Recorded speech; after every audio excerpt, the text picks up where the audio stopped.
Hepinize merhabalar dostlar. Toplarımızı aldık. Evet, Dünya Kupası'nın topu arkadaşlar. Onu aldık ve Arda Güler'in ilk Şampiyonlar Ligi gollerini attığı bu topu da hatıra olarak aldım arkadaşlar. Hem yıllar sonra Dünya Kupası'na gidiyoruz. Onun topu ve Şampiyonlar Ligi'nde Arda'mızın ilk gollerini attığı futbol topunu da bugün koleksiyonumuza ekledik dostlar. Güzel bir yayın olsun. Milli takımdan açıklamalar var. Arda Güler'den açıklamalar var. Fatih Terim'den, Montella'dan, Merih Demirel'den açıklamalar var. Arda Güler'in yine bir başarısı var arkadaşlar. Dünyanın en değerli orta saha oyuncusu olarak gösteriliyor. Güzel bir yayın olsun. Tabii şu toplarla da bir iki hareket yapalım. Sonra da yayınımıza geçelim. Ne dersiniz dostlar? Hoş geldiniz. Hemen abi Dünya Kupası'na özel bir hareket gelir mi? Tabii ki de gelir efendim.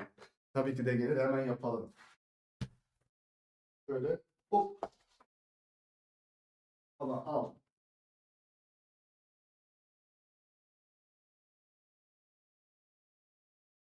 Baba al. Bir de Şampiyonlar Ligi ile yapalım baba.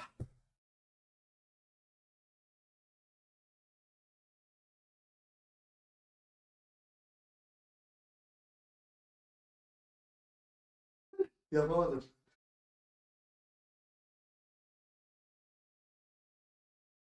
Oğlum yapamıyorum. Şunu yapayım.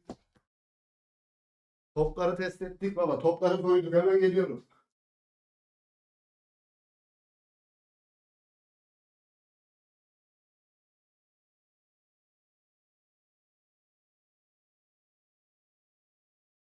Geldik. Geldik. Huh! Oğlum çok terledim. Antalya yanıyor.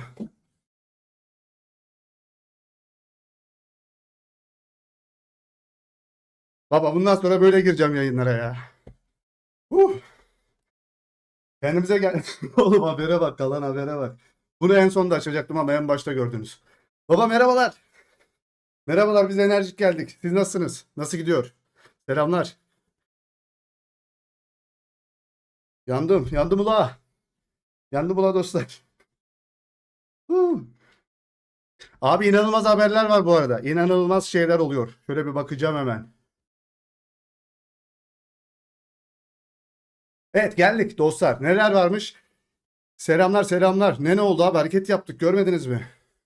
Kaçırdınız tabii. ESPN'e göre Dünya Kupası'nın en iyi 21 yaş altı oyuncu sıralaması arkadaşlar. Birinci sırada Lamine Yamal var. İkinci sırada Arda Güler. Üçüncü sıra Joao Neves. Dört Paul Kubasi. Beş Nico Paz. Nico Paz ne alaka? Desire Doué. Kenan Yıldız'dan da önde Nico Paz arkadaşlar. İnanılmaz. İnanılmaz evet. Kenan Yıldız'ı geçmiş. Nico Paz ve Kubarsi falan da geçmiş. Zaire Emery, Leonard Carl ve Yan Diamande arkadaşlar. Bu isimler en iyi 10 isimler. Yalnız hareket 10 numara. Baba yaptık bir şeyler. Huh, çok sıcak ama Antalya. Deliriyorum şu an, yanıyorum. Como Şampiyonlar Ligi'nde Juve geride kaldı. Ondan dolayıdır büyük ihtimalle. Bir de Niko zaten en iyi orta saha oyuncusu seçildi Serie A'da. Kenan Yıldız da Serie A'nın yükselen en iyi oyuncusu seçildi. Yükselen yıldızı seçildi. Öyle bir ödül. Arda Güler ikinci sırada arkadaşlar. Bakın Desire Doué. Paris Saint-Germain'de Şampiyonlar Ligi'ni kazanmış. Desire Doué'nin bile önünde Arda Güler dostlar. Hala proje çocuk falan diyenler var arkadaşlar Arda Güler'e ama proje çocuk yorumlarını görüyorum hala. Böyle bir yorum olamaz. Oğlum bura yanıyor Antalya lan. Açacağım az. Yandık baba. Starboy. Vallahi yanıyorum lan. Abo. Ben nasıl yayın yapacağım bu sıcakta? Odaya klima lazım. Fatih Terim'in bir görüntüsü vardı ya, ona benzedi. Oğlum çok kötü ama yanıyor buralar. Ya Mücahit'in gazına geldik. Top sektirerek gir dedi. Yandık ondan sonra böyle biraz da. Arda Güler şu an CISA'ye göre arkadaşlar. CS diyelim biz buna. CS'e göre dünyanın en değerli hücum orta saha oyuncusu. Değeri 124,8 milyon euro arkadaşlar. Bu şekilde açıkladılar ama Transfermarkt Arda Güler'in değerini aynı tuttu dostlar. Aynı kaldı Arda Güler'in değeri Transfermarkt'a göre. 90 milyon euro kaldı değeri. Hiçbir oynama olmadı arkadaşlar. Arda'nın değerinde hiçbir yükselme olmadı. Fırfır da yok. Fırfır var da içeride ya. Onu şimdi açamam. Neyse. Arda Güler'in piyasa değeri 124,8 milyon dolar olarak belirlendi. 124 milyon. 125 milyon işte arkadaşlar. Bu verilere göre Arda Güler dünyanın en değerli ofansif orta saha oyuncusu seçiliyor arkadaşlar. Burada ne var? Bakın arkadaşlar. CS. CS diyelim biz buna ya. Arda Güler birinci sırada Wirtz'i geçiyor. Bellingham'ı geçiyor. Fermin Lopez'i geçiyor. Palmer'ı geçiyor. Ee, Junior Kroupi onu geçiyor. Leonard Karl, İbrahim Mazda, Hamal Musiala ve Dominik Soboslai'yi yenerek arkadaşlar. Geçerek birinci sırada. Oğlum bu ne sıcak. Ben fırfır getireyim doğru. Bu ne?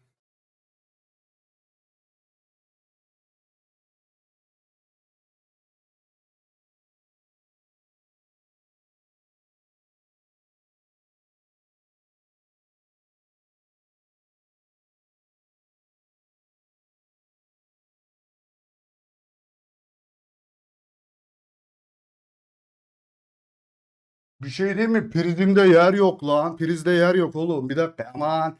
Terlersem terlerim. Şurayı açayım. Uf. Çok kötü. Abi çevirdik biraz. Ondan önce de sıcaktı ya. Salih'le hamam sefası. Yapacak bir şey yok. Fatih Terim olduk bugün.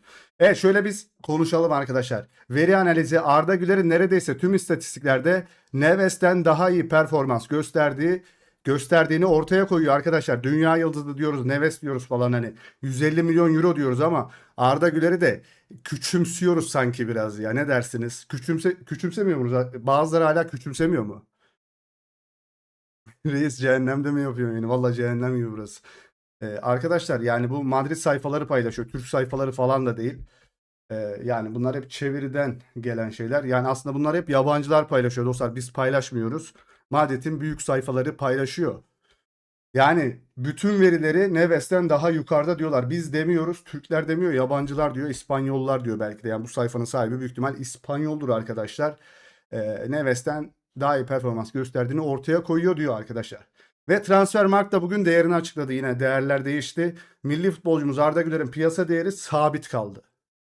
Yani CS diyelim. CS burada uçuruyor arkadaşlar bizi. Arda'yı uçuruyor. Ama şu arkadaş Arda Güler'i sabit bırakıyor arkadaşlar. ABD'li yayıncılar Kenan ve Arda büyük tehdit diyorlar Dünya Kupası'nda. Real Madrid herkesin değerini düşürmüşler. Yani düşmesi gereken çok oyuncu var tabii ki de Arda'nın bir defa yükseliyor olması lazım dostlar. CS daha güvenli diye biliyorum. Arda Güler'i yükseltince arkadaşlar bir de like atalım ya. Valla yandık buralarda. Evet, Arda'nın değerini 90 milyon euroda bıraktı. Transfermarkt'ı kınıyoruz arkadaşlar buradan. La Liga hesabından Arda Güler paylaşımı arkadaşlar. Bu çocuk kim bilmiyorum ama David Sanchez, Arda Güler Real Madrid'in altyapısında mı oynuyor acaba bu çocuk ya? Sanırım Real'in altyapısı. Bilmiyorum. La Liga'nın resmi sayfası paylaşıyor. Abi nasılsın? Azerbaycan'dan izliyorum. Selamlar, saygılar. Aleyküm selam. Kardeşim iyiyiz valla. Sizi sormalı nasılsınız? 90 verseler Real satar mı sence? Gerçekçi değil zaten. Kesinlikle değil. Arkadaşlar şuna bakarak bile bunu yorumlayabiliriz dostlar. Şöyle yorumlayalım. Son bir haftada Arda Güler Şampiyonlar Ligi'nde sezonun en iyi genç oyuncusu seçiliyor. La Liga'da sezonun en iyi golü ödülünü alıyor. Milli takımda Dünya Kupası kadrosuna gidiyor. CS tarafından dünya üzerindeki en değerli ofansif orta saha oyuncusu seçiliyor arkadaşlar. Ve bunun yanında bence La Liga'nın en değerli 23 yaş altı en iyi futbolcusu da Arda Güler'dir. Bence gittiler %5 alan adama verdiler. Çok garip bir olaydı o da. Ve bir sürü rekor kırılmış bir sezon dostlar.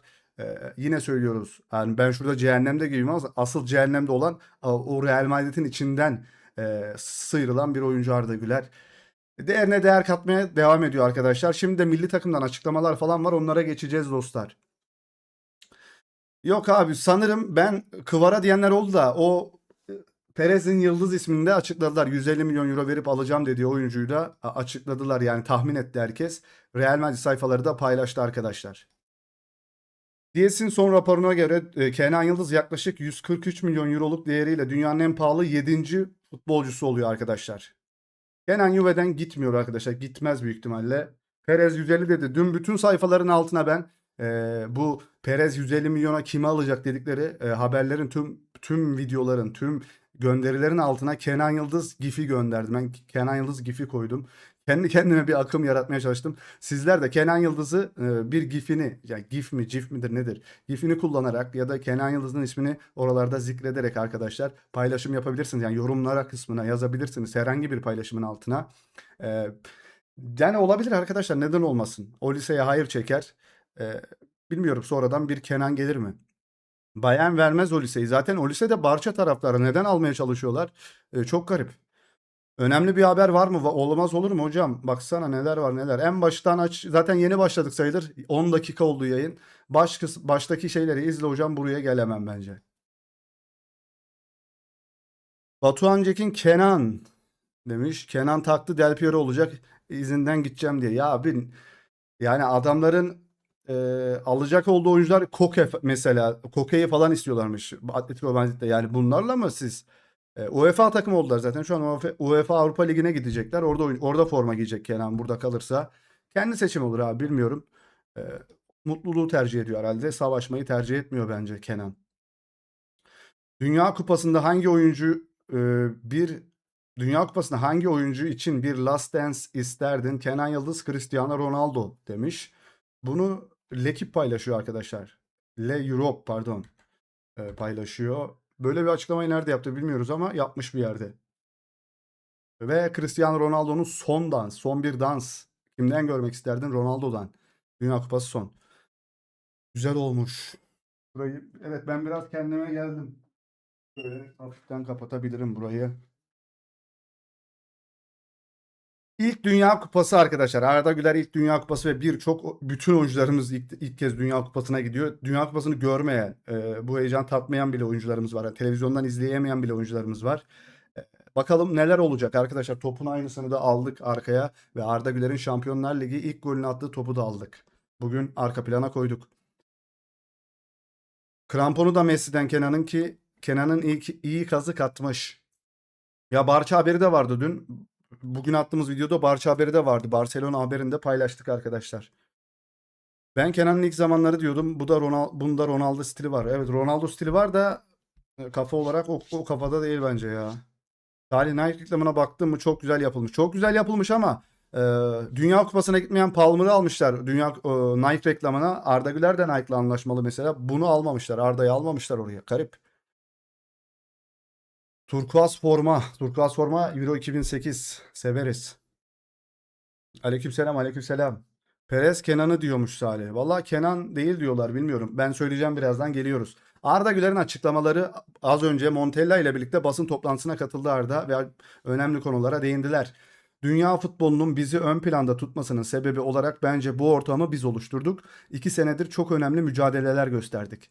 Belli bir noktada olduğumuzu tüm dünyaya kanıtladık. Daha iyisini yapacağımızı biliyorum diyor Arda Güler. Kendinden emin konuşuyor. Dünya Kupası için çok heyecanlıyız. En son Dünya Kupası'na gittiğimizde ben doğmamıştım. Babamızdan, abilerimizden dinledik. Kupaya katılmak için çok emek verdik. Buraya boşuna gelmediğimizi göstermek istiyoruz diyor Arda Güler arkadaşlar. Aleykümselam Burak hocam, hoş geldiniz. Arda Güler 8 numaralı formayı giyeceğim için çok mutluyum. Buraya boşuna gelmediğimizi göstermek istiyoruz. 8 numaralı formayı giyecek Arda Güler. Arda Güler, öncelikle ilk hedefimiz gruptan çıkmak. 2 senedir çok önemli mücadeleler gösterdik. Kesinlikle daha iyisini yapabileceğimizi biliyorum diyor Arda Güler. En son Dünya Kupası'na gittiğimizde ben doğmamıştım. Kupaya katılmak için çok emek verdik. Aynı şeyi almışız arkadaşlar. Gerçekten hayallerimi yaşıyorum diyor Arda Güler. Yani kendim bir plan çizseydim bu kadar güzel olmazdı. O yüzden her gün keyif alıp çok fazla çalışıp ülkeme hizmet etmek için mutlu bir şekilde elimden geleni yapıyorum diyor arkadaşlar. Arda Güler, biz de bundan şüphe yok arkadaşlar. Grup turt gruptan çıkarız hocam. Hiç kimseyi küçümsememek lazım. Amerika Senegal'i yendi değil mi ya? Yendi, evet. Arda Güler, Dünya Kupası'na katılmak için çok emek verdik. O hep aynı şeyleri almışız heyecanla. Montella, Fatih Hoca'ya çok teşekkür etmek istiyorum diyor arkadaşlar. Allah. Bir saniye. Mücahit beni yapmış. Durun. Durun.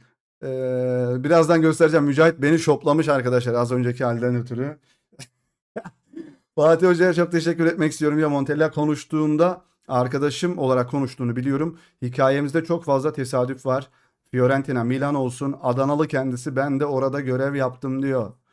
Montella hepimiz çok heyecanlıyız. Herkesin çocukluk hayali. Ancak duyguları yönetmemiz gerekiyor. Burada çok doğru. Biz duygularla yaşayan bir ülke olduğumuz için bazen başarılı olacağımız yerlerde arkadaşlar başarıyı getiremiyoruz. Mücahit bizim dostumuz, moderatörlerimiz arasında, ortaklarımız arasında diyelim hatta. Salih, Arda düşmanlığı yapan troller var. İzin verme, denk gelirse banla gitsin. E, Nasılsın kardeşim? Salih'in kankası. Arkadaşlar şu çok önemli. Burada çok önemli bence. Duygularla yaşayan bir ülkeyiz, milletiz. Üzüldüğümüzde en dibi yaşıyoruz, sevindiğimizde en uç noktada yaşıyoruz her şeyi. Bu anları yönetirsek zaten dünyanın çok iyi yerlerine gelebiliriz. Futbol olarak her türlü arkadaşlar, her türlü şeyde gelebiliriz. Sanatta da gelebiliriz, müzikte de gelebiliriz, bilimde de gelebiliriz. Duyguları yönetmek gerekiyor arkadaşlar. Biz bunu beceremeyen bir ülkeyiz. Ama bu da bizi yapan da bu. Bizi biz yapan da bu arkadaşlar. Duygular yani. Eee, O yüzden bizim maçlarımızdaki atmosferler falan da çok farklı olur. Gelenler de şaşırıyor böyle. Yeni gelen transferler ya da Avrupa maçlarında, Şampiyonlar Ligi'nde bizim ülkemize gelen rakipler falan kulaklarını falan tıkıyorlar yani. Peki Salim, Montella olmasa bu kadro yine aynı şeyi yapabilir miydi? Onu bilmiyoruz hocam. Yani onu kimse bilemez. Montella'nın başarısı da diyebiliriz buna yani. Belki Fatih Terim gelseydi bir oyuncuyla tartışacaktı diyelim mesela. Fatih Terim olsaydı ya da orada bir ego gösterseydi o da oyuncuya Fatih Terim. Sallıyorum yani, Fatih Terim örneğini veriyorum. Ya da hak eden birisini getirmeseydi bunlar buraları yaşamıyor olurduk belki de, yani Dünya Kupası'nda diğer ülkeleri izliyor olurduk yine, ama şu an oradayız. Bu Samet Akaydın dahil onların sayesinde oradayız arkadaşlar. Yapacak bir şey yok. Ve biz turnuvalara evet sürpriz yapmayı çok severiz. Her turnuvaya da damga vurmuşuzdur arkadaşlar. 2008 olsun, 2002. e, evet. Bir önceki Euro'da da mesela Arda Güler'li, Kenan Yıldızlı kadro, Hollanda'ya yenildik, elendik gitti. Oralarda da iyiydik. Evet, ancak duyguları yönetmemiz gerekiyor. Doğru bir dengeye ihtiyacımız var. Sahaya çıktığımızda gerekli performans ve konsantrasyonu göstereceğiz diyor arkadaşlar Montella. Kalacağımız kamp yerinde hava şartları çok sıcak olacak ama bu durum bizi yıldırmayacak. Çünkü Dünya Kupası böyle bir organizasyon arkadaşlar. Tüm zorluklara karşı tüm ülkeler yarışıyor. Sadece biz gitmiyoruz, onlar da orada. Aynı havayı onlar da soluyor. Hiç şikayet etmeye gerek yok. Oraya kadar gitmişiz. Havayı mı şikayet edeceğiz? Like atalım, like bedava demiş Mark Kanal. Like atalım arkadaşlar. Aslında abi alışmış olmaz mıyız? Neye? Montella sakatlıklarla ilgili konuşursak gerekirse Hakan Çalhanoğlu ve Kenan Yıldız yavaş yavaş takıma katılacak. Kerem Aktürkoğlu Venezuela karşısında belki birkaç dakika sahada olacaktır. Yarın takımla çalışacak. Ferdi Kadıoğlu da aynı şekilde temkinli ilerliyoruz diyor Montella. Sıcaklığına vallahi ben Amerika'da gibiyim, gördünüz az önce. Amerika'da da böyle bir sıcaklık var. Bizim evde de var arkadaşlar. Yandık yayının başında dostlar. Şu an iyiyiz. Şöyle gelelim. Montella, biz kendimize güvenen cesaretli bir takımız. Genç ve deneyimli futbolcularımız var. Biz neler yapabildiğimizi bilen bir takımız. Herkesi gururlandırmak istiyoruz. İnşallah hocam. İnşallah bizi gururlandırın. Birazdan benim de Amerika'daki halimi sizlere göstereceğim. Montella, e, iklime hızlı bir şekilde adapte olmalıyız. İlk maçımızda farklı bir atmosfer ve hava şartı olacak. Çok önemli bir rakibimiz var. Futbolcularımızı hazır hale getiriyor arkadaşlar. Herkesi gururlandırmaya çalışacağız. Büyük hedeflerimiz var diyor Montella dostlar. Uğurcan Çakır'dan da bir açıklama var. İnşallah Dünya Kupası'nda hiç unutmayacağım anlar yaşarım ve yaşatırım. Çok gururluyum. Allah bize nasip etti. Hep birlikte hak ettik. Çok güzel, çok özel futbolcularımız var. 24 yıl sonra bize nasip olduğu için gururluyuz diyor kalecimiz Uğurcan Çakır. Uğurcan Çakır Dünya Kupası grubunda kolay maç olmadığını söyledi. Her takıma karşı karşıya her takıma karşı oynayabilecek kalitedeyiz. Ama göründüğü kadar kolay bir grupta değiliz. Futbol kolay değil abi. Her an, her seviyesi zor. Kağıt üzerinde kolay görünen şeyler sahada değişebiliyor. Kesinlikle öyle. Her maça aynı ciddiyetle çıkmak zorundayız. Bu da çok önemli. Bu ciddiyeti kaybedersek gideriz abi. Rakibin kadar mücadele etmezsen iş zorlaşır. İstemezsen ve çalışmazsan hiçbir şey kolay geçmez diyor. Doğruları söylüyor arkadaşlar. Bunları maç esnasında da akıldan çıkarmamak gerekiyor. 3-0 iken bile, 3-0 öndeysen bile bu şeyler akılda kalması gerekiyor arkadaşlar, mental olarak. Fatih Terim de yine bir açıklamalar yaptı milli takımımızla ilgili. Türkiye'nin büyük bir potansiyeli var. Dünya Kupası'nda insanların sürpriz olarak gördüğü şeyi normal bir şeye dönüştürmek istiyoruz diyor. Yani sürpriz bekliyorlar bizden ama biz bunu normalmiş gibi yapalım diyorlar. Ciddiyet ve disiplin şart bu turnuvada demiş Mücahit. Kesinlikle öyle. Mustafa Denizli'ye uçan kafa atan spiker.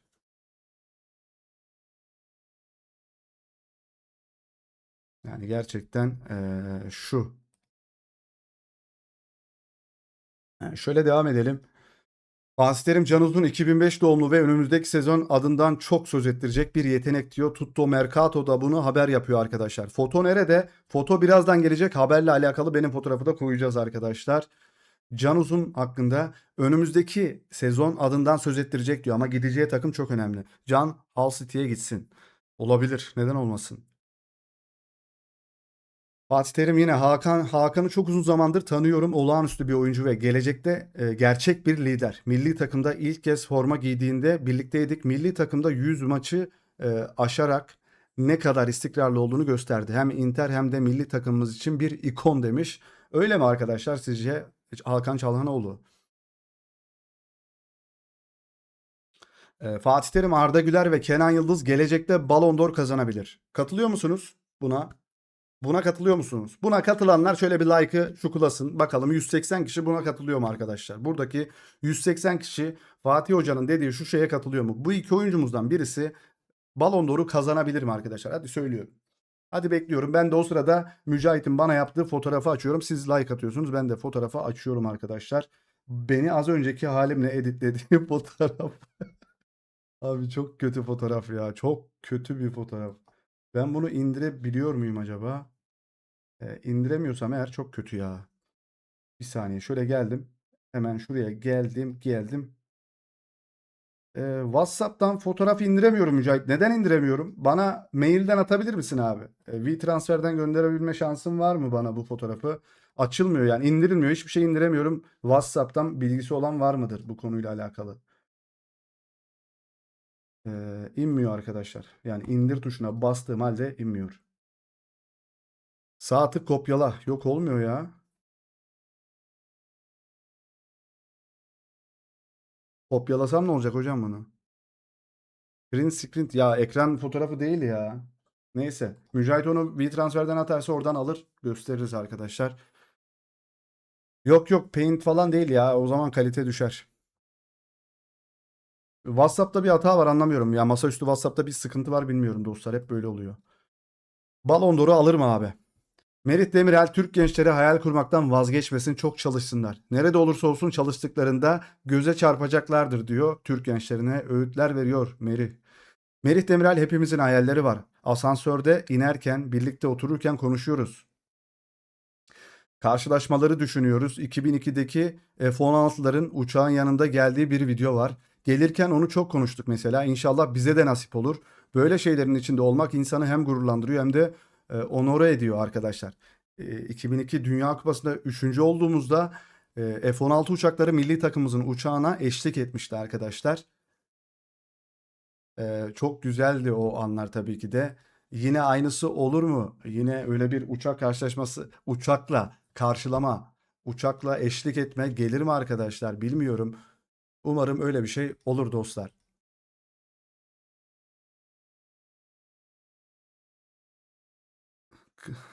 Gurur. Evet, gurur. Anlık. Anlık ve yine indiremeyebilirim Mücahit yani onu attın ama aç diyeyim bakayım açacak mı? Umarım açar. Yok abi kaydetmiyor da açmıyor da. Açmıyor. Yani WhatsApp bunu niye yapıyor bilmiyorum. WhatsApp bunu bize yapma WhatsApp. V-Transfer'den atarsan sevinirim kankim. Yok açılmıyor. Evet Merih Demirel F-16 istiyor. Biz de F-16 istiyorsan abi orada Tanakan dişe diş miydi? Öyle savaşacaksınız abi. Yapacak bir şey yok. Merih Demirel Dünya Kupası ile ilgili elbette bir hedefimiz var. Ancak maç gitmek istiyoruz. Milli takımdaki bu ortamın kurulmasında Montella'nın payı büyük. Onunla çalıştığımız için çok şanslıyız diyor. Montella'yı övüyor abi hepsi. Tabii ki de yani sonuçta Montella ile geldik buraya. Gegenpress yapmak için Kerem. Salih çok bağırmayın uyuyacağım. Tamam. Merih Demiray, şu anda sadece milli takıma odaklıyım. İnşallah milletimizi gururlandırırız. Abi Merih Demiray, şu anda milli takıma odaklıyım. İnşallah milletimizi gururlandırırız diyor abi. Hadi bakalım, gururlandırın bizi. Yunus Akgün ve Arda Güler arkadaşlar. İki solak yıldızımız. Bakalım neler yapacaklar Dünya Kupası'nda. Abi baksana, orada da şey var. Vantilatör var arkadaşlar. Orada da hava sıcaklığı. Bu arada şeyde yapıyorlar. Inter Miami'nin sahasında idman yapıyor, kamp yapıyor takımımız. Lionel Pepsi'nin olduğu saha arkadaşlar. Orada idman yapıyor. Arda da o yoldan gidiyor. Real Madrid taraftarları, orta sahada Arda Güler'e sahipken gerçekten başka bir oyun kurucuya ihtiyacınız var mı? Dikkat edin. Dikkat edin. O dünyanın en değerli hücum orta saha oyuncusu seçildi. Türk mükemmelliği diye paylaşıyor bazı sayfalar arkadaşlar Arda Güler'imizi ve Real taraftarlarına da bir gönderme yapıyorlar dostlar. Mücahit gönderdi mi bilmiyorum ama kontrol ediyorum, arada bir mailden bana bir şey gelmemiş sanırım. Bakıyorum. Ben kendime göndereyim mi fotoğrafı? Kimse bize yapamıyorsa biz şöyle kendimize yapalım abi. Ben kendime mailden gönderiyorum fotoğrafı.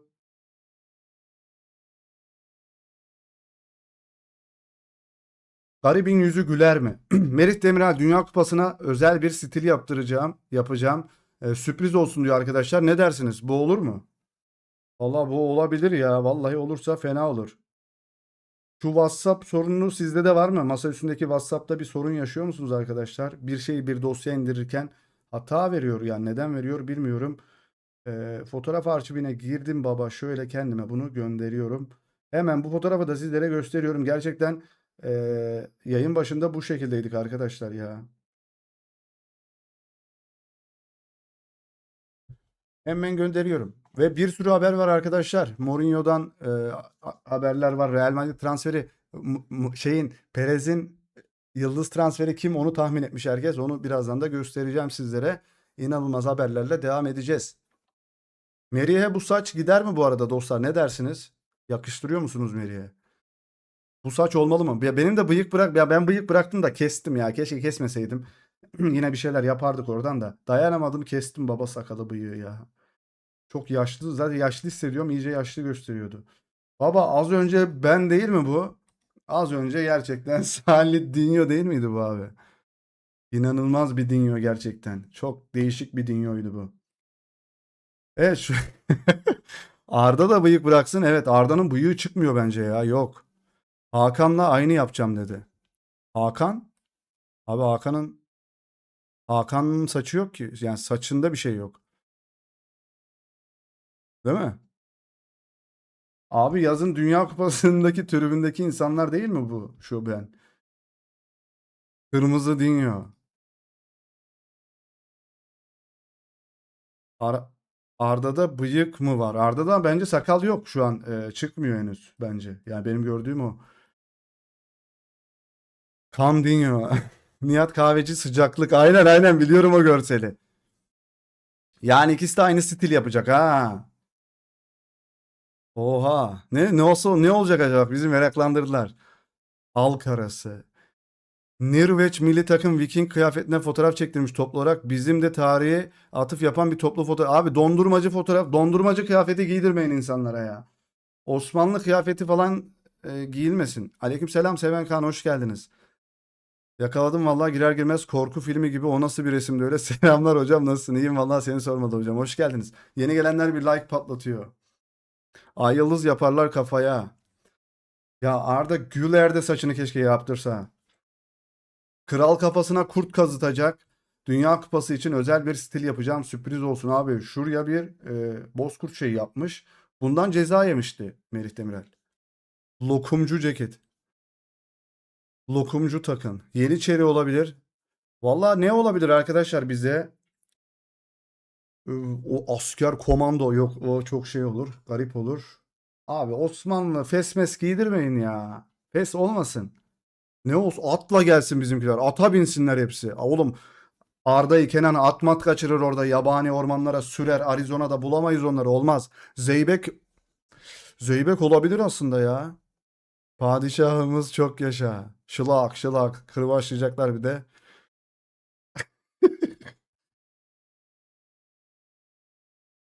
Zeybek ama Hakan Zeybek oynayarak girsene fena olmaz mı? Hakan Çalhanoğlu'nun var ya Zeybek gösterisi. Yırtıla yırtıla o diz kapaklarını çapraz bağları kopara kopara böyle oynasa. Sonra Dünya Kupası'nda oynayamaz ama. Fatih'in kılıcı. Demik Kasta Hakan ve Merih'in özel saç yapacaklarına dair söz aldık. Yali Yali oynamasında. Ya da Selçuklu askeri kıyafeti. Vallahi bilmiyorum. Ya bir şovlar olsun ya. İzliyorum. Demikest'i izliyorum arkadaşlar. Evet. İkinci bölümü izleyemedim ama henüz. Güzel oluyor ya. Milli takımdan oyuncuların böyle samimi hallerini görmek güzel oluyor tabii.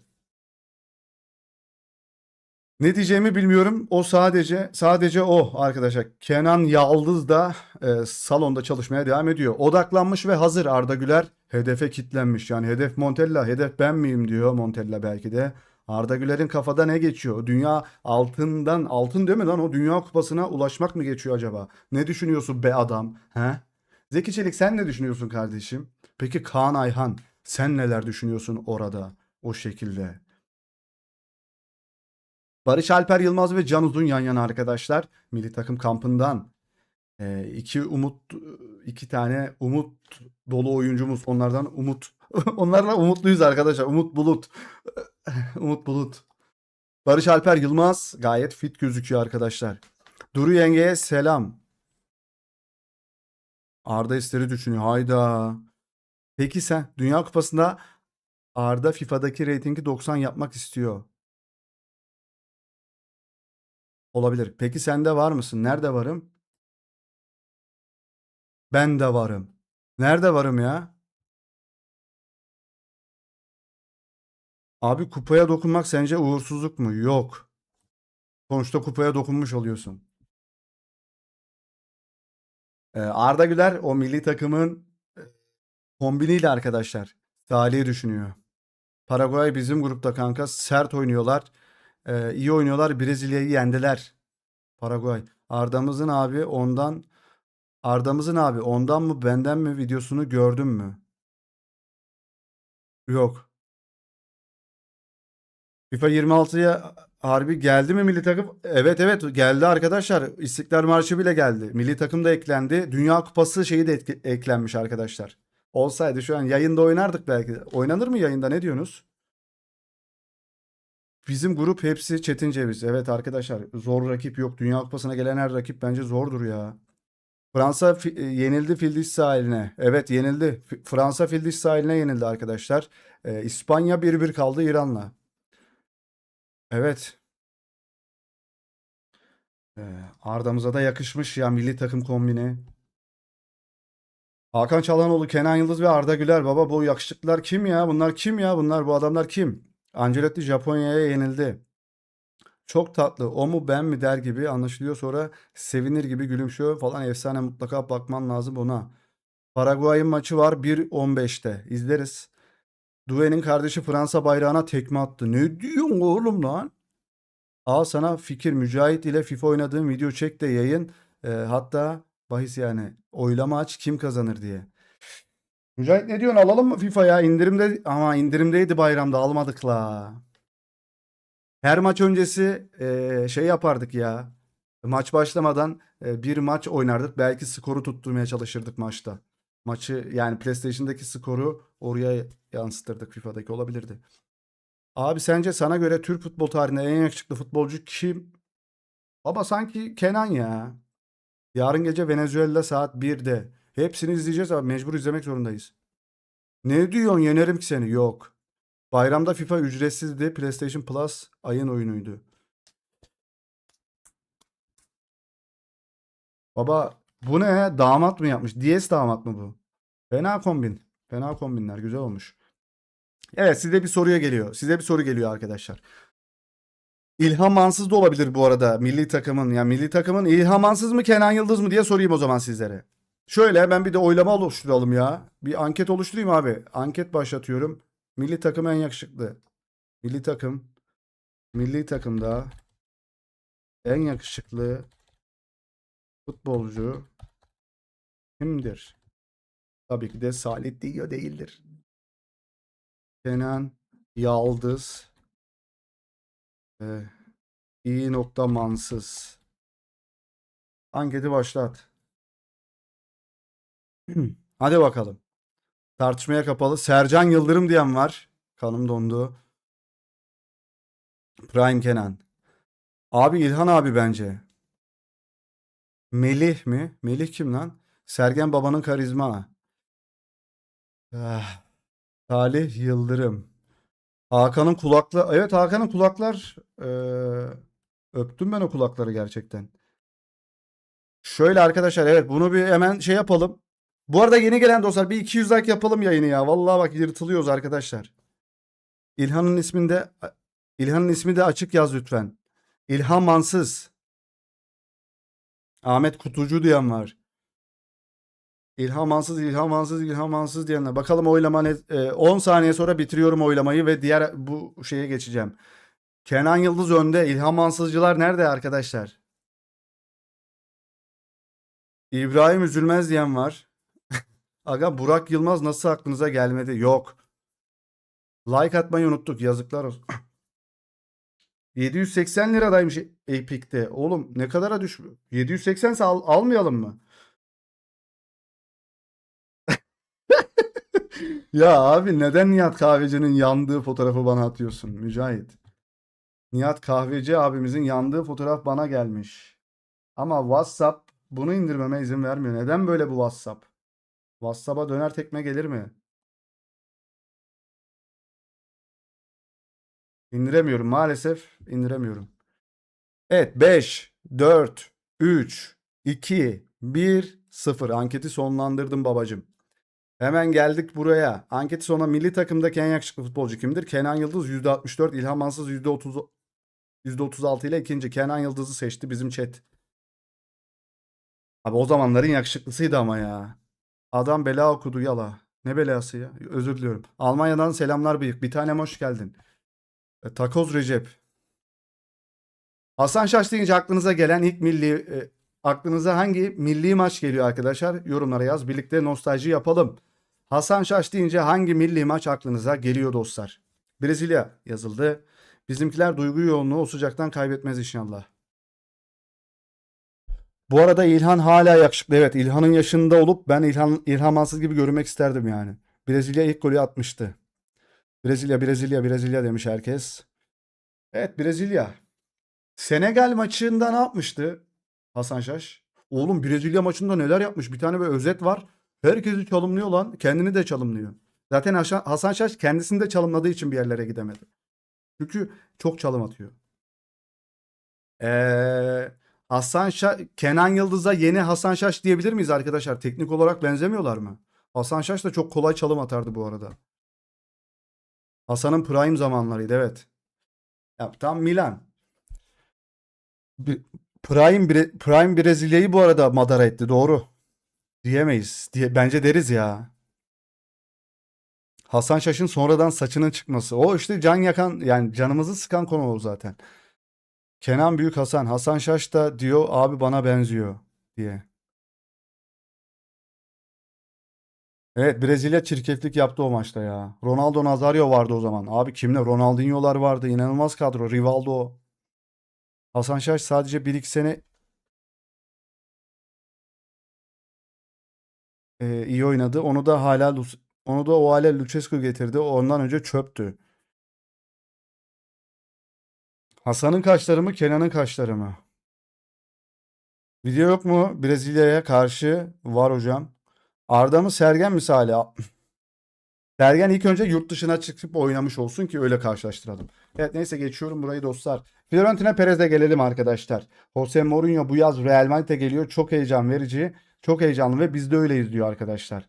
Galatasaray Jose Mourinho'nun kulübe karşı açtığı 1907 bin TL'lik manevi tazminatta 1 milyon 907 1 milyon 907 milyar dolar, sen ne yaptın o parayı? Manevi tazminat davasının mahkeme tarafından reddedildiğini açıkladı. Alamadı. Alınmadı para. Para yok. Para yok. Moğu para peşinde ama yok. Dünya Kupası'na katılan Norveç milli takımı Amerika'da sıcaklara dayanamayıp antrenmanı yarıda kesti. Oğlum ne diyor la bunlar? Avrupalılar Latin Amerikalılara nazaran daha fazla acı çekecekler. Çünkü Latin Amerikalılar, Asyalılar ve Afrikalılar ülkenin doğası ve iklimi gereği yüksek sıcaklıklara alışkınlar arkadaşlar. Adamlar bayılmış. Adamlar yıkılmış arkadaşlar. Norveç'in Amerika'daki güneşe alışmaya çalışırken yaptığı antrenman seansı. Abi adamların antrenman bu şekilde geçiyor. Adamlar güneşleniyor. Yani antrenman bu. Yıldıray Baştürk de fena. Evet o da fenaydı ya. Şu görselle de şey yapmışlar dostlar. Amele gibi yanmışlar. İngiltere milli takımı ABD'deki sıcaklığa alışamadığı oyuncular durumdan şikayetçi arkadaşlar. Herkes şikayet etmeye başlamış. Biz şikayetçi olmayıp bir anda buna alışırsak inanılmaz olabilir. Evet. Ben de Amerika'da gibiyim biliyorsunuz. Sıkıntı. D vitamini seansı. Tam tersine Zidane Bellingham'a karşı oynasa kim kazanır? Bunlar güneşleniyor. El Nino var bu sene. Sıcaklar ciddi artacak. El Nino şey değil mi ya? Fernando Torres değil miydi abi ne? Belçika'yı bile geçeriz belki bu avantajla. Katar'a bin laf etmişlerdi. Evet. Abi Amerika bence daha kötü ya. Biz de Adana kebap mı yapsaydı keşke. Reddinho. Evet, Fabrizio Romano yazıyor arkadaşlar. Dün Olise değil demişti büyük transfer için. Florentino Perez Olise için Salı günü 150 milyon euroluk resmi teklif sunmayı planlıyor. Başkanın aklındaki ana yıldız Olise. Ve Felix Diaz'ın bildirdiğine göre canlı yayında adını reddetmesine rağmen Bayern'in Uli Höneb'i Mayıs ayında satma şansı yok 200 milyon euro için bile değil demişti. Onu alamazsınız demişti. Sanırım Perez Baba Olise'yi alıyor. Şöyle diyelim o zaman. Vinicius Junior, Mbappe, Olise'nin arkasında Arda Güler kaç asist yapar? Hönes diye okunuyor abi. Ben ne dedim? Hönes mi? Hönep mi dedim? Neyse işte ya. Yani bu nasıl bir harf abi? Böyle bir B mi var ya?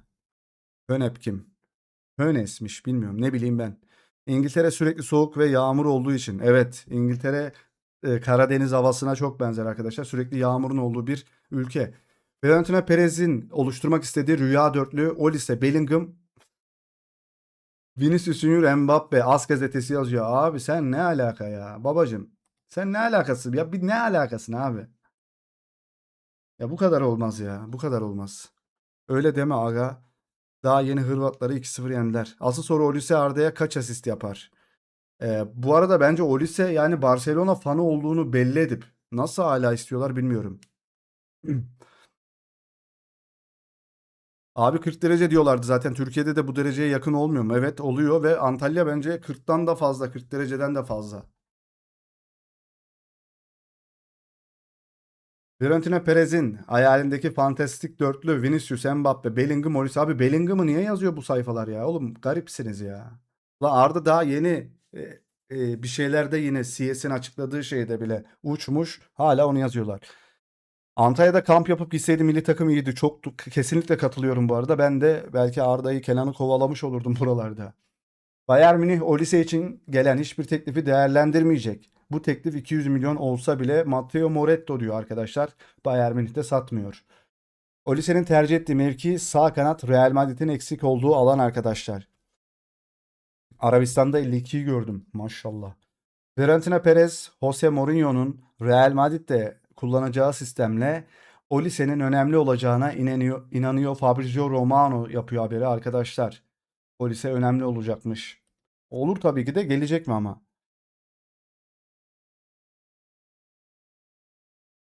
Enrique Riquelme, Erling Haaland'ın Manchester City'deki serbest kalma maddesi 180 milyon euronun altında. Pazar günü seçilirsem o gerçekten Real Madrid'e katılacak. Bunu garanti ediyorum diyor abi adam. Gelir mi ya? Abi Çerki gelirse Arda'ya gerek kalmaz o zaman. Çerki gelmesin. Ya, bence Arda da Çerki gibi iyi ama iki tane aynı oyuncuya gerek var mı bilmiyorum. Toni Kroos Real Madrid başkan adayı Enrique Riquelme'nin projesinde yer alacağı iddialarını yaptığı paylaşımda yalanlamış arkadaşlar. O şeyi destekliyor. Perez'i destekliyor sanırım ya. Nuno Mendes sol bek, Olise sağ kanat. Ya tabii süper olur da imkansız gibi ya. FIFA Dünya Kupası stadyumlarından vuvuzelaları yasakladı. Şükür yani şükür. O Dünya Kupası neydi öyle ya? Evet, La Liga'da yılın futbolcusu Lamine Yamal seçiliyor arkadaşlar. Lamine Yamal yılın en iyi oyuncusunun ödülünü kazananı arkadaşlar. En iyi hoca Flick oldu. En iyi kaleci neydi lan? Barcelona'nın kalecisi o çocuk oldu.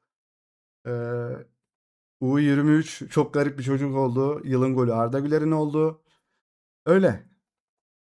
Öyle garip bir ödül dağıtımı oldu. 28 maç, 16 gol, 12 asist. Lamine Yamal La Liga'da yılın oyuncusu seçildi. Bakın 43 gol atmış. İşte 5-6 asist yapmış. Mbappe seçilmiyor mesela. Her şey gol değil arkadaşlar. Selamlar, iyi yayınlar. U23 ne olmuş? Hocam onu dün söyledik. U23'ü çok garip. Kimdi çocuğun adını unuttum ya. Endri'yi gene oynatmazlar. Çocuğun adını unuttum. O kazandı hocam. Ya %5 oy alan adama verdiler. Çocuğa verdiler. Fermin Espi, evet. Carlos Espi'ydi sanırım. Torpil. Lan bari gidin Fermin Lopez'e verin. Çocuk çapraz bacağını sakatladı. Hastanede Dünya Kupası'nı kaçırdı. Ona verin de üzülmeyelim. Gittiler Espi'ye verdiler ya.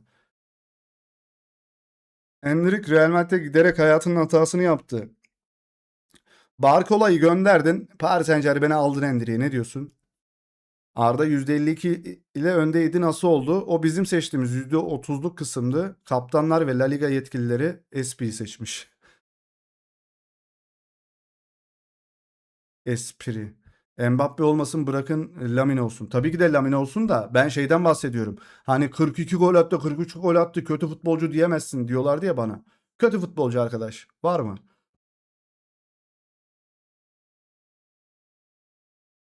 Büyük maçlarda yoktu mesela Lamine Yamal.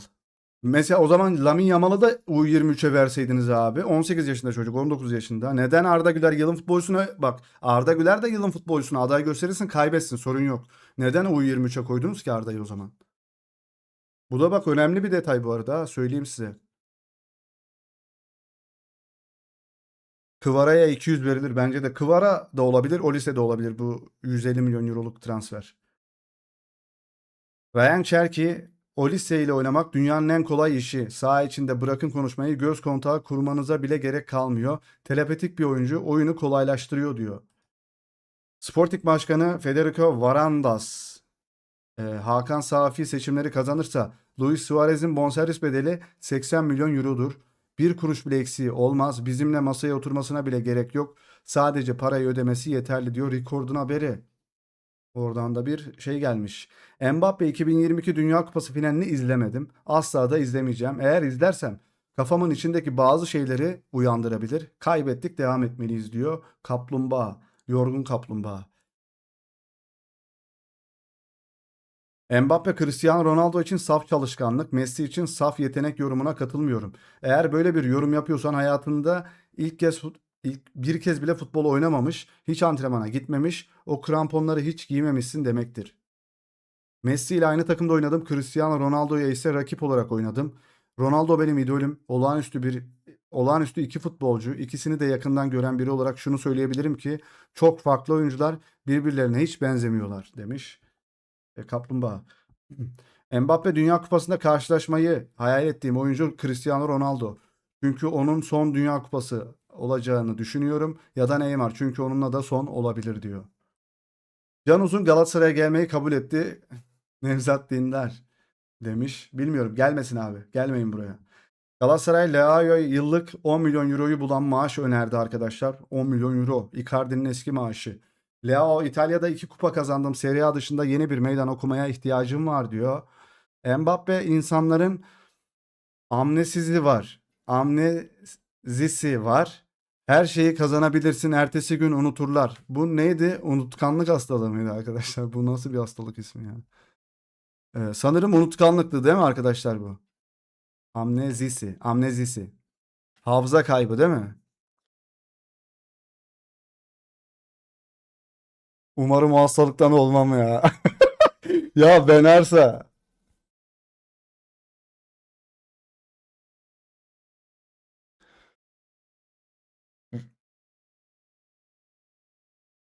Ay, Victor Osimhen son birkaç saat içinde Barcelona'ya teklif edildi. Forma yakışmış Salih. Eyvallah hocam, eyvallah. Vallahi aldık, hem beyazını hem şeyini aldık. Normal orijinalini, kırmızıyı aldık. Düşüşte olan futbolcu tribi. Alzheimer. Evet.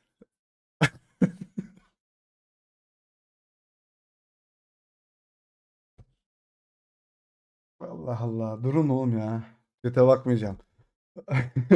Mourinho Real Madrid'de 4-2-3-1 sistemini kullanmayı planlıyor. As gazetesi yazıyor arkadaşlar. 4-2-3-1. 4 defans, 2 ön libero, 3 orta saha, 1 forvet. Oğlum Arda yine 10 numara değil o zaman ya. Abi Samet Trabzon'a gitmiş. O kim ya? Barça'da kaç para var? Barça'da para var mı? Alabilir mi? Kimi? Ben Arsa kimmiş bilmiyorum vallahi hocam. Samet Akaydın. Tatile mi yoksa transfer olarak mı? İleri üçlü Kvara Olise Arda forvet. İleri üçlü Kvara Olise Arda forvette Haaland düşün. Yok. Abi adamlar 80 milyona Gordon'u aldı. 100 milyona da şimdi Alvarez'i düşünüyorlar. Bakacağız ya, Kenan hamlesi gelir mi acaba Barça'dan ya? Dün öyle bir haber vardı. Bugün yaptığımız transfer videosu paylaştım bugün. Yine az izlemişsiniz ha. İzlemiyorsunuz oğlum videoları ya. Battık bu ay. Oku. Sezon sonuna kadar hiçbir şey yapmayıp sezon sonuna doğru iyi oynayınca şampiyon olunca da MVP alan biridir Yamal. Katılıyorum. Büyük maçlarda yoktu. Atletico Madrid maçında yoktu mesela. Yoktu. İki maçı da dün gibi hatırlıyorum. Atletico Madrid maçında yoktu. Kanka abdestliyim. Bu bilgi neden var? Gyökeres boş be kral. Tabii ki de boş. Kenan'ı Juve'de tutmazlar. Tutmazlar. Biri alır evelallah. Hadi be Perez dedem. Abi şu sistemde Arda Güler 10 numara pozisyonda oynayamaz yani. Biz Mourinho oynatır belki dedik. Mourinho da istemiyor. Yani bu yine şey... Oğlum bir dakika lan. 4-4-2 oynuyordu değil mi şeyde? Arbeloa 4-4-2 oynuyordu. Yok abi. 4-2-3-1. Yine 4-2-3-1 de olabilir ya bu arada 10 numara. Arda tam ortada oynarsa olabilir, evet. Bence en iyisi ne biliyor musunuz arkadaşlar? 4-3-3. Ama nasıl 4-3-3? Gösteremem ki buradan ya. Ha. Ya kardeşim. Kardeşim benim. Bu kadroyu yapan eşek. Kimsin sen? Haber. Neyse tamam.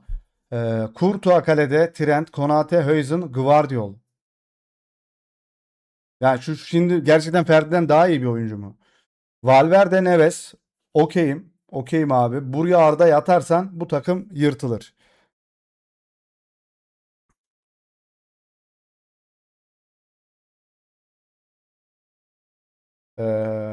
Yani buraya Arda'yı atarsanız güzel işler olabilir. Bilmiyorum arkadaşlar. Ama Bellingham'ı da çıkaramıyorlar. Bilmiyorum. Ya çok kötü ya. O kadar şey kazanmasına rağmen hala şöyle şeyler. Abi o yoruma gelen yanıtlar. Bırak bak. Biliyorum biliyorum. Ha buna gelen yanıtlara bakayım. Ya koltuk gibi.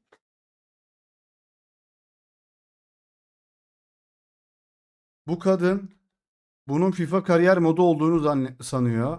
Hayır evlat, baban o orta kısım berbat. Evet, rakipler için, çünkü üçü de köpekler gibi basıyor.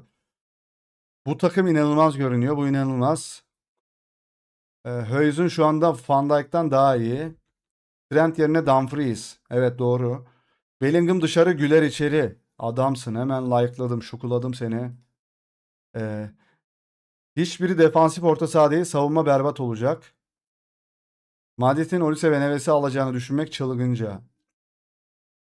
Joao Neves Arda Güler ile değişir. Huijsen Rüdiger ile değişir ve Şampiyonlar Ligi'ni 5 kez üst üste kazanıyoruz. Ya Joao Neves niye abi? Bellingham'ı çıkarsana, eşek adam. Geri aldım ya. Guardiol burada ne yapıyor Allah aşkına? Bu takım yenilmez ve inanılmaz görünüyor. Evet. Arda'yı yazanlar var arkadaşlar.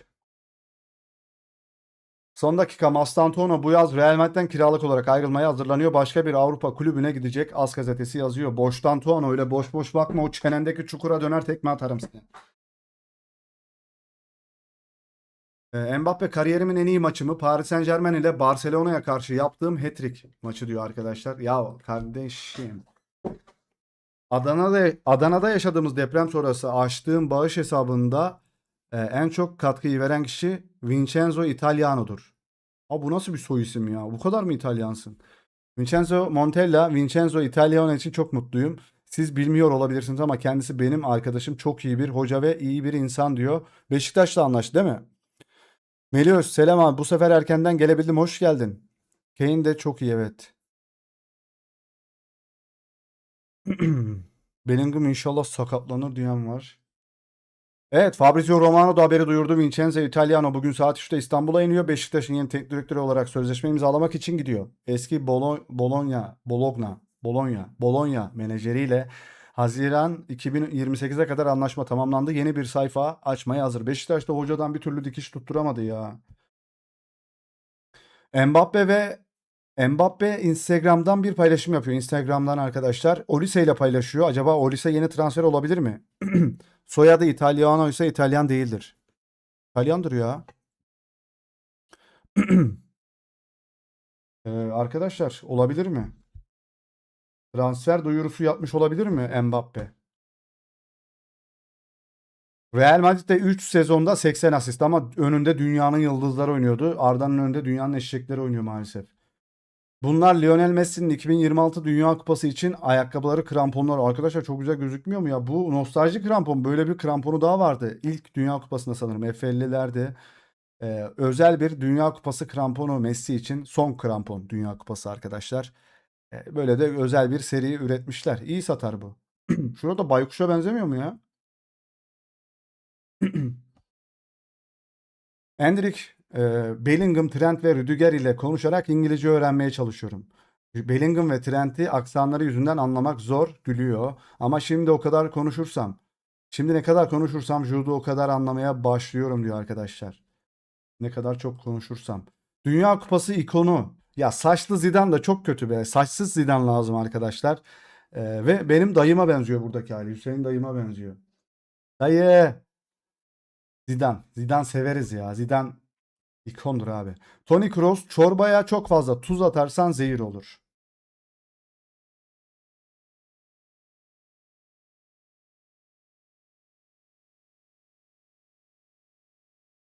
Şöyle haberlerle devam ediyorum arkadaşlar.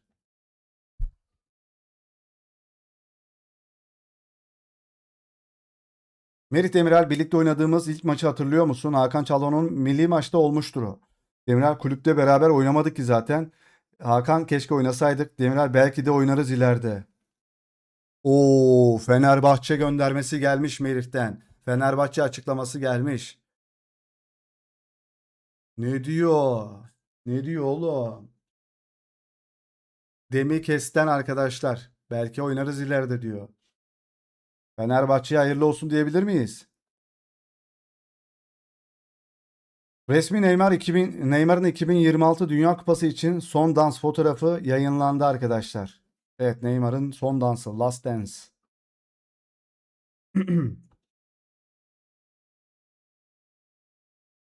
Bu ne şimdi?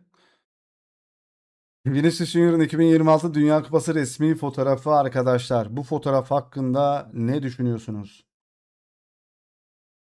Bu fotoğraf hakkında neler düşünüyorsunuz? Çabuk bana açıklayın. Kelebeğim geldi. En sevdiğim kelebektir kendisi. Neymar son kez sakatlanmaya gidiyor. Toni Kroos, yapma, devam et. Dostlar bir 200 like yapalım şurayı. Elinize yapışmaz ya bu oğlum ya. Vallahi üzüyorsunuz abi beni. Yemin ediyorum bak, vallahi üzüyorsunuz abi. Niye olmuyor? Biz bir kere de dediğimiz anda olsa böyle bir çıldırsak. Yani gökyüzüne uçsak. Like atın diyoruz, 4 kişi çıkıyor. Ya yok ya. Gerçekten şu şekilde bakıyorum ya. Neymar Brezilya resmi formasıyla arkadaşlar. Evet, yine o ilginç ikon pozlar geliyor ondan. Neymar Junior. Düşünmeyi düşünüyorum. Kelebek Vinicius kadar kazma bir futbolcu görmedim demiş.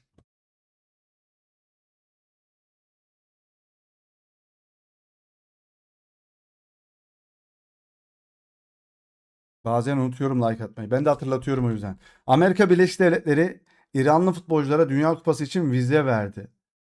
İranlı oyuncular sadece maç için ABD'ye gidecek. Kampları ve tüm konaklamaları Meksika'da olacak. Savaştan ötürü değil mi? Tuncay Şanlıları filan kampa götürselerdi motivasyon için. Kesinlikle güzel olabilirdi bu arada. Abi yeni koltuk mu aldın? Yo. Az önce yine düşüyorduk aşağı. Abi Valverde'nin değeri 30 milyon düşmüş. İyi olmuş. Bastım like'a adamım. Teşekkürler hocam. Like atan herkese teşekkür ediyorum. Vini'nin tekniği var lakin beyni yok. O yüzden kullanamıyor. Abi konudan uzak ama Madrid başkanlık seçimi ne zaman olacak? Ayın 7'sinde yani pazar günü. Sandalyenin koltuğun arkasını hiç görmedim. Bu abi işte.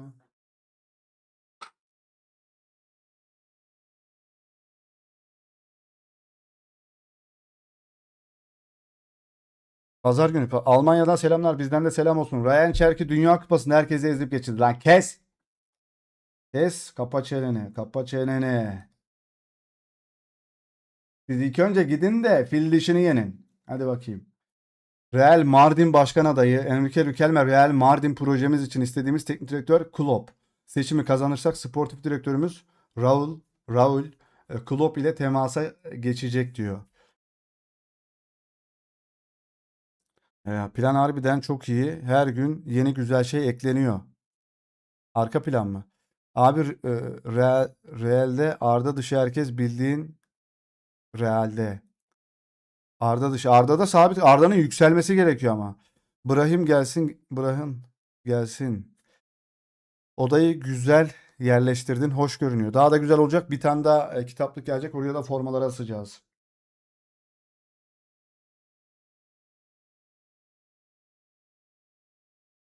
Trabzonspor Samet Akaydın ile Melih Kabasakalı kadrosuna kattı. Tamam.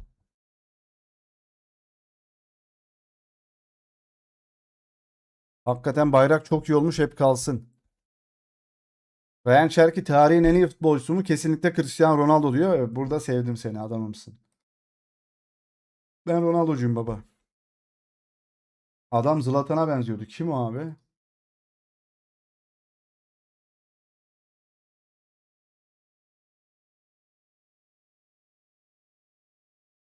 Olise ve Mbappe arkadaşlar Madrid sayfaları yan yanayken paylaşmaya başlamışlar. Norveç Fransa eşleşirse Norveç dağıtır Fransa'yı. Riquelme deyince aklıma eski Barcelonalı oyuncu geliyor. O Riguel mi? Bu Riquelme. Yo, o da defans. Oğlum Riquelme hangisi? Defans oynayan değil miydi ya? Marquinhos'tu. Yok, Marquez'di. Rafa Marquez.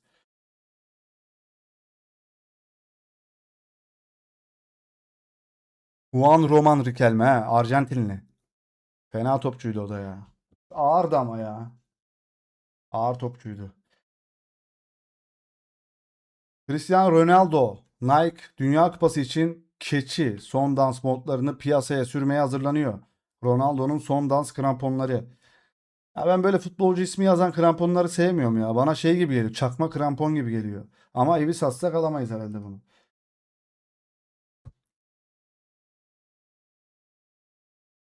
Championship Manager 0 oyun ben oynamıyorum. Alındı mı bundan? Ben sevmiyorum ya. Çeyrekte Fransa bizi geçer, İspanya, Fransa final oynar. Yazın bunu kenara. Yazmayalım hocam. Onu silelim oradan hemen. Allah, yanlış yere tıkladık.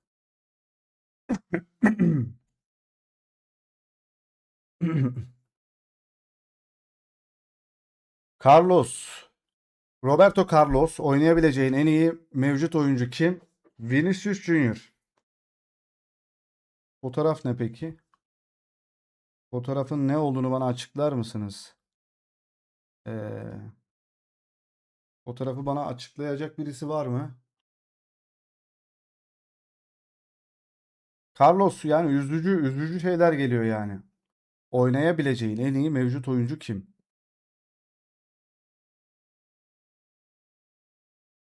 Carlos Brezilyalı o yüzden diyor.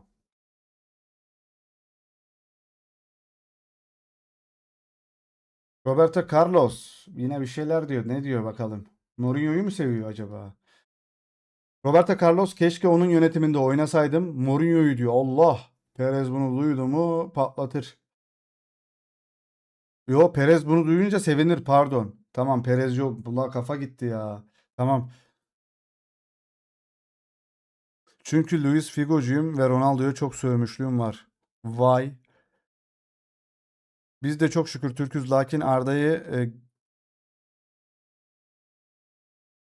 Arda'yı gömmekten geri durmuyoruz. Neden?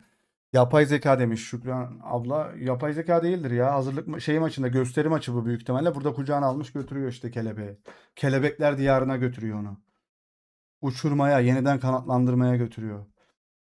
Son dakika Florentino Perez, Olise'nin Bernabeu'ya sihri geri getirebileceğine inanıyor. Oyuncuya tamamen aşık. Oğlum getirecek lan herhalde. Getir baba, getirebiliyorsan getir ya. Bizim paramız mı? Git harca bütün paranı. Fabrizio Romano, Bayern'dekiler Hones'in, değil mi? Mayıs ayında Olise'yi 200 milyon euroya bile satmayacaklarını söylediği açıklamalarında işaret ediyor. Real Madrid önümüzdeki günlerde bir teklif gönderecek ve denemeleri Fiorentina'ya gönderecekler. Fiorentina oyuncuyu çok seviyor. Ne olacağını göreceğiz diyor Fabrizio Romano. O ismin Olise olduğunu düşünüyor Romano'da. Enrique Riquelme 26 Mayıs. Yönetici anlaşmamızı adaylığım öncesinde kapattık. Şu anda bir takım çalıştırıyor. Enrique Riquelme 5 Haziran. Eğer başkan seçilirsem Jürgen Klopp ile konuşacağım ve onu yönetici olmaya ikna edeceğim. Abi bu adam kolpa kolpa açıklamaları oluyor ya. Şu anda başka takımı çalıştırıyor diyor. 26 Mayıs'ta 5 Haziran'da diyor ki Jürgen Klopp'la konuşacağım diyor. E, Haaland tarafı da transferi yalanlamıştı. Arda'yı kesecek hoca beyinsizdir bence.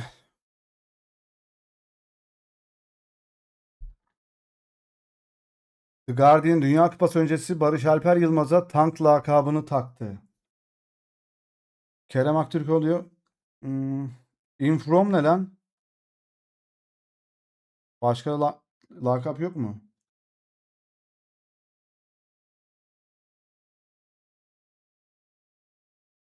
Evet. Tank diyorlarmış. Özkan Tu Medeira'yı alıyor muydun? Mark Kerr vardı.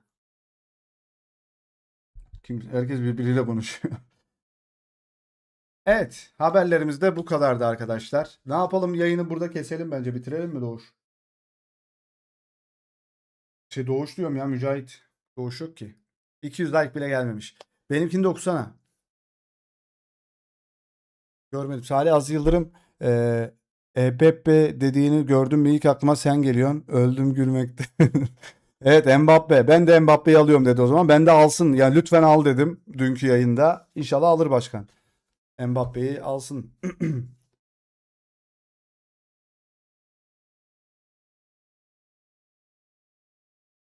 Evet dostlar, teşekkürler. Bir yayının daha sonuna geldik. Can Uzun turnuvanın sürprizi olur inşallah. İnşallah inşallah. Milli takımdan çok ümitliyiz. Arda Güler'den çok ümitliyiz. Kenan Yıldız'dan arkadaşlar. Bugün CS'in en değerli oyuncusu seçildi Arda Güler. Tüm yıldızları geride bırakarak.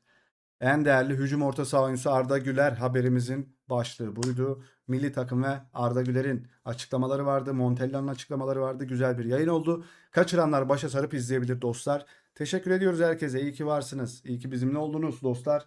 Ee, Yarın video atarız. Ee, Pazar hazırlık maçımız var değil mi? Pazar mıydı? Pazar 1'de mi? Hazırlık maçını birlikte izleriz. Bakacağız. Kenan'la sadece formda lakabı az olmuş. Abi uzaylı diyebiliriz Kenan'a. Uzaylı lakabı olabilir. Brezilya Amerika'da kupanın favorisi. Katılmıyorum.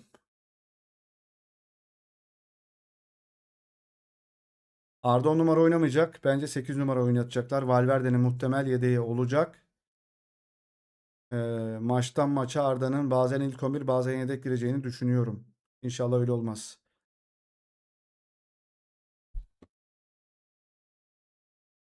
Spektaküler.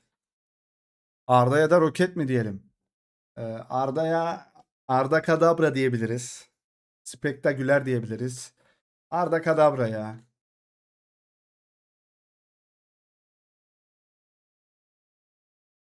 Salih maç cumartesi gecesi saat farkı var unutma. İyi geceler o zaman hocam herkese. İyi bir gece diliyoruz. Son bir haber var onu da açalım. Geceniz güzel olsun hocam. Ee, Olise ile ne olacağına veya Perez'in başka bir oyuncu isteyip istemediğine bakmak için bekleyeceğiz. Kişisel fikrim dünyada satılmaz oyuncu diye bir şey yok Olise bile. Bayern Olise'nin satışını her şeyi göze alarak engellemek istiyor. Ama bir kulüp gerçekten 150-200 milyon teklif ederse ne olur? Diyorlar. Son. Selam arkadaşlar kolay gelsin. Geç kaldık bugün. Hocam baştan açıp izleyebilirsin. Her şey olur Arda'ya ya. Arda Kadabra demeyelim. Eyvallah eyvallah. İyi geceler diliyorum hocam. Kendinize iyi bakın. Allah rahatlık versin. Yattığınız yer rahat olsun. Kendinize iyi bakın. Görüşmek üzere dostlar. Şov ile kapatmak yok mu? Valla kapatalım. Şov mu yapalım? Ne yapalım baba? Şov yapıyoruz, terliyoruz ondan sonra. Hadi şovla kapatalım. Şovla hadi bakalım. Şovla kapatalım. Her zaman Dünya Kupası'nda bu şovlar bol bol gelecek arkadaşlar.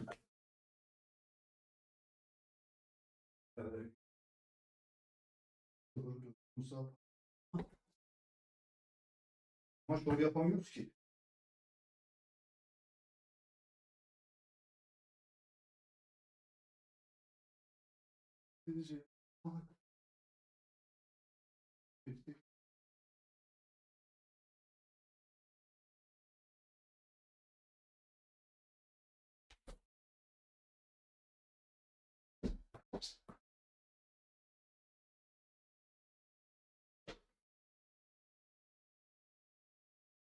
Dünya Kupası topumuz da geldi. Helal sana Salih.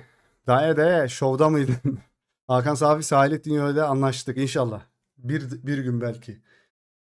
İçerik üreticisi olarak belki anlaşabiliriz. Bütün teklifleri açığız bu arada.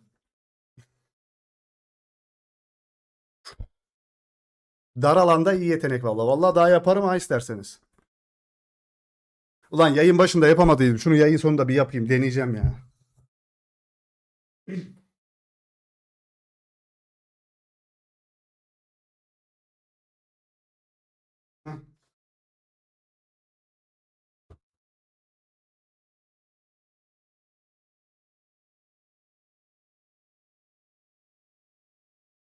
Olmuyor ki. Dar alan harbiden.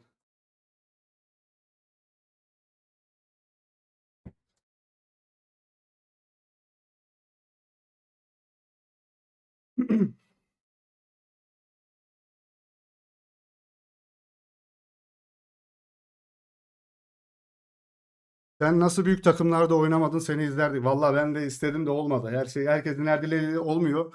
O yüzden Arda Güler'in her başarısı benim çok hoşuma gidiyor. İçimde kalanları o yapıyor ya. Seviyoruz. Ne güzel bir oda. Türk bayrağı en güzel detay. Evet. Böyle güzelleştirdik odayı da. 10 numara gece gece Salih hocam. Aman tanrım diyor. Can tanrı verdi. Oy.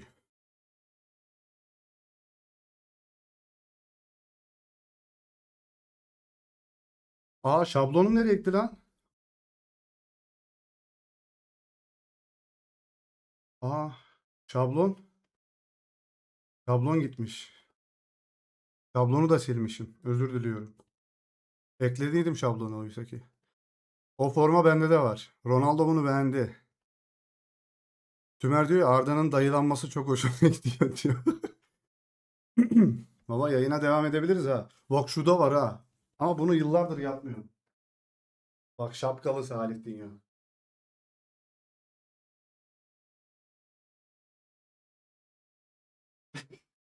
Hey hey man. Hey.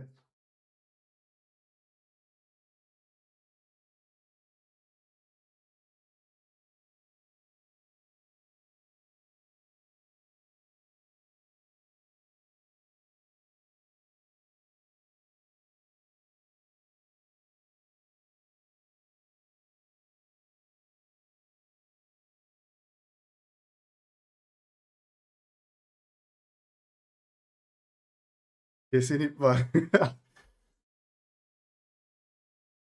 Dünya şampiyonu olacağız. Yazın bunu inşallah. Kesin ip var. Yıldız dediğin artist olur. Gerektiğinde agresif olur. Bencil olur. Yıldız oyuncuya laf etmeyeceksin.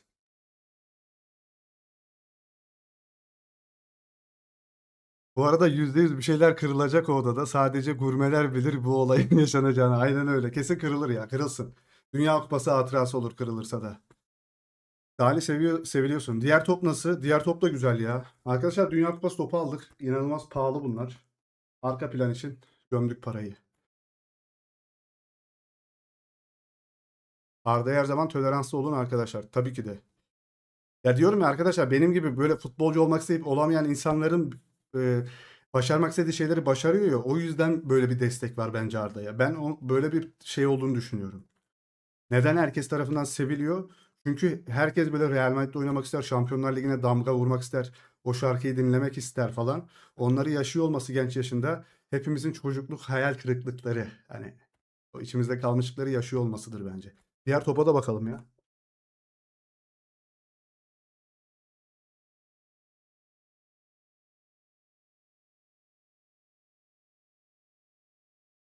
Yayın başında da söyledim. Bunu neden aldım arkadaşlar? Arda Güler'in Şampiyonlar Ligi'ndeki ilk gollerini attığı top diye aldım bunu da. Bunu almayacaktım. Sonra bir göz göze geldim topla. Aldım abi.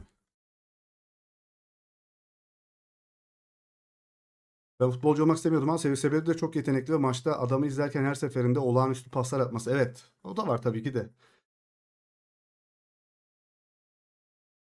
Gökkuşağı çıkar. Burada çıkmaz hocam gökkuşağı. Bana da aldım bundan bir anda. İnşallah. Sende bunların hepsi var zaten maketli küçükleri falan. Ben bunlara para vermem normalde. Arka plana koymak için aldım valla. O top mu gerçekten imzalı mı? Top gerçekten. Evet Murat hocam ben öyle olduğunu düşünüyorum ya. Takım kursan paramız miniye yetişiyor. Dur. Hadi Arda'ya da bundan gelsin. Şey, Arda'ya diyorum ya. Arda'nın ilk topuna da bundan gelsin. Yine yapalım. Yayın başında yapmıştık. Aa.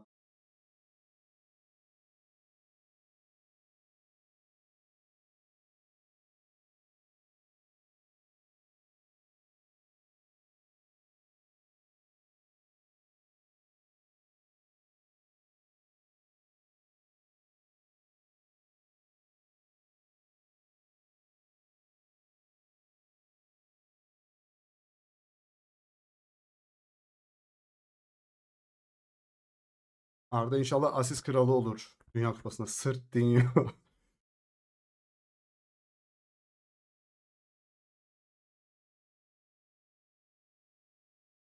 Aa birisinin katılı yenilenmiş ama kimin yenilendi bilmiyorum. Burada bir yeni üye sayısı yazıyor ama gözükmüyor. Birisinin katılı yenilenmiş. Teşekkürler şimdiden. Ben 6 yıl amatör oynadım. İçimde kaldı benim de. İyi sol aklım, sol açık oynuyordum. Valla Murat hocam. İşte hepimizin içinde bir şeyler kaldı. Arda'nın onu yaşıyor olması güzel işte. Şu en şu mu o Şampiyonlar Ligi topunun? Şu topun şuradaki topu var ya. O topun kutusu. Alttaki de Dünya Kupası topunun kutusu arkadaşlar.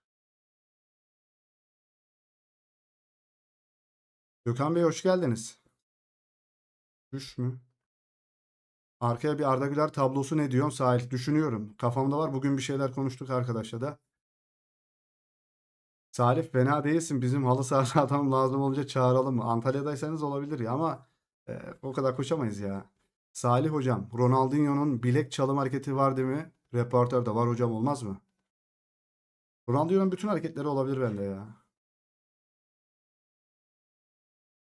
Arkaya bir Arda Güler fotoğrafı. e, Bir de şey düşünüyorum. Kenan ve Arda Güler formalarını çerçeveletip asmayı düşünüyorum. Bakalım.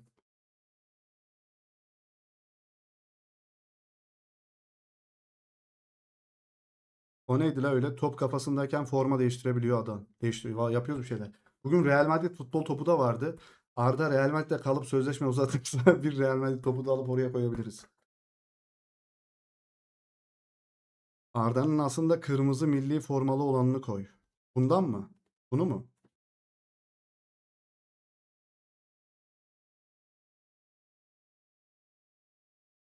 Sen de Arda gibi biraz kilo versen 5 kilogram falan kadar falan fena olmaz mı? Kesinlikle 5 ya da 6 kilo fazlan var hocam. Onu bir verebilsen fit gözükeceğiz. Şaka şaka kalite kokuyorsun, eyvallah. Arda ve Kenan'ın milli formalarını çerçeve... Ya arkadaşlar bunlar işte e, yani şu iki top bile ne kadar inanılmaz pahalı biliyorsunuzdur. Yani ne kadar pahalı olduğunu. Öyle sürekli olmuyor. Güncel 82-92 arası Salih.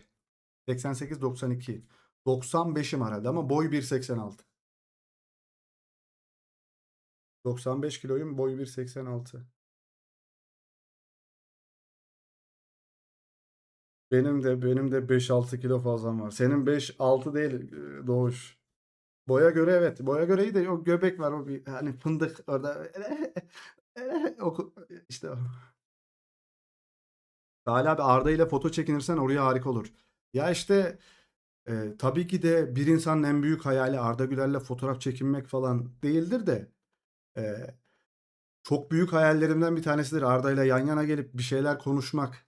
Belki de bir sponsorlukla oraya gidip ya bir sürü sponsorluk yerine yazdık da gelir mi gelmez mi? İyi düşünelim. İyi evrene gönderelim gelsin tamam da. Yazdık geleceğini çok düşünmüyorum ama inşallah gelir. Ee, Çünkü gidenler var arkadaşlar. Gidiyorlar mesela. Türkiye'den benim kadar top oynamayı bilmeyip giden bir sürü influencer var arkadaşlar. Bu futbolcuların yanına. Kenan Yıldız'ın yanına. Mesela yani buradan söylesek sıkıntı mı olur acaba? Neyse söylemeyelim. Birileri gitti Kenan Yıldız'ın yanına Türkiye'den. Karşı cins gitti hatta ama bilmiyorum ya.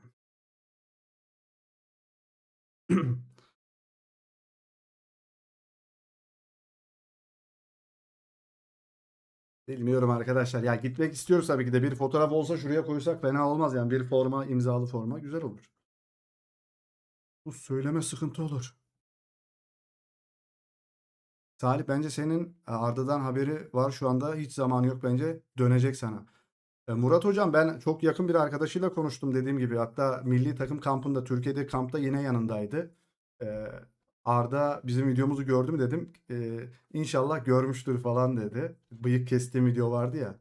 Büyük ihtimalle görmüştüre getirdi yani de. Orada Arbeloa'ya laf atıyordum. Laf atmasaydım belki de beğenecekti, o videoyu paylaşacaktı.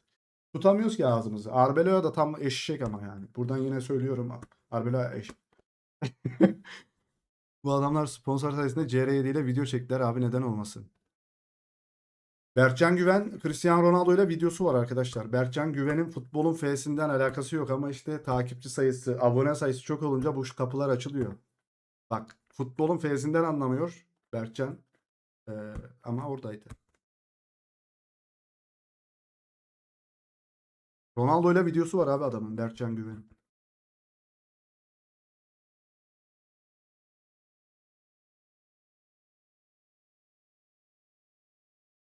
Öyle. Babuşlar gidelim o zaman ya. Şovu da yaptık Dünya Kupası'nda falan. Mesela yeni sezonda Boğaza'da bir sürü şovlar olur ya. Arda gol atana kadar sektirme. Zayıfları rüzgar uçurur. Şu Dünya Kupası'nı alalım, sonrası kolay Salihçim. Arda ile sen bir yaz klasiği olursunuz. İnşallah inşallah. Beni Ruiz. Arkadaşlar seviyorum sizleri. Like atarsanız da seviniriz. Bu yayın daha fazla insanın karşısına çıkabilir çünkü like atarsanız. Bence gördü sana dönecek ama salladın, takım arkadaşları var ondan çekince. Evet evet kesinlikle öyle. Ben bazen diyorum şu ağzımı tutsam belki Real Madrid bile bize Türkiye içerik üreticisi şeyi verebilir. Ama Pedri PS5 götürmüş Amerika'ya. Götürsün hocam. Görmemesi imkansız diyor. Evet, çünkü annesi babasıyla da tanıştım ben, biliyorsunuz değil mi arkadaşlar? Annesi babasıyla tanıştık, bir arada kaldı ya. Ne zaman?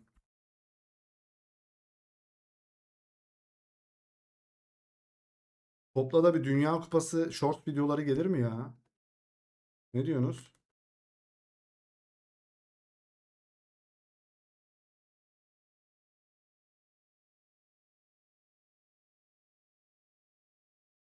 Pakistan'da imal edilmiştir. Yazıklar olsun. Dolandırıldım.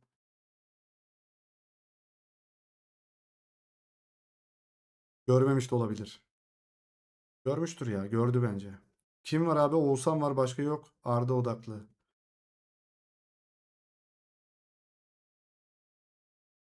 Magnum Palace otele mi? Ya geldi. Bir önceki sezon geldi Arda buraya. Ben gitmedim. Otele geldi de. Otele giremezdim ki oğlum. Nasıl gireyim ki ben otele? Niye alsınlar? Almazlar. Made in Karachi.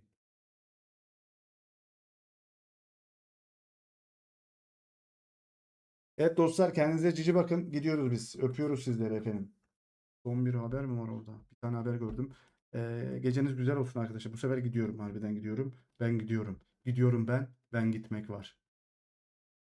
Son dakika Juventus Brahim Diaz için bastırıyor. Onun babasıyla tekrar konuştular. Onun hücumları için mükemmel transfer olduğuna inanıyorlar ama şimdilik Brahim Diaz Real Madrid'de kalmak ve Jose Mourinho'nun onun için ne düşündüğünü görmek istiyor Di Marzio. Çok güzel yedek olursun diyecek sana. Ne diyecek?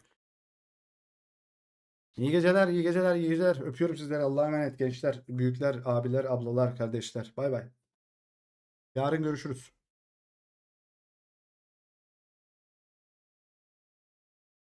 Seni seviyoruz, yalnız değilsin. Ben Arsa kim olduğunu söyleyeceksin mi inşallah? Söyleyeceksin mi? Abi sen burada bile ana sayfalara düşüyorsun, görmüştür illaki. Büyük ihtimalle ya. Görmüştür de ben Real'e çok salladığım için ama Arda'yı savunuyorum sallarken. Tutamıyorum. E, Tutabilirsek belki bize destek olabilir yani. Bizi görebilir yani. Destek olabilir dediğim bir görüşme, bir selam gönder. Bize bir selam videosu göndersin dedim mesela. Arda bize ve izleyicilerine bir selam göndersin. Sayfamıza yani kanalımızın ismini belirterek ve oradaki takipçileri söyleyerek. Çünkü çok fazla oy falan da topladık onun için dedik. Güzel olur dedik ya, takipçilerimiz de sevinir. Arkadaşına yazdım ama henüz görmedi mesajı. Dün yazmıştım.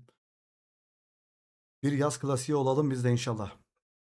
İyi geceler herkese. Bay bay.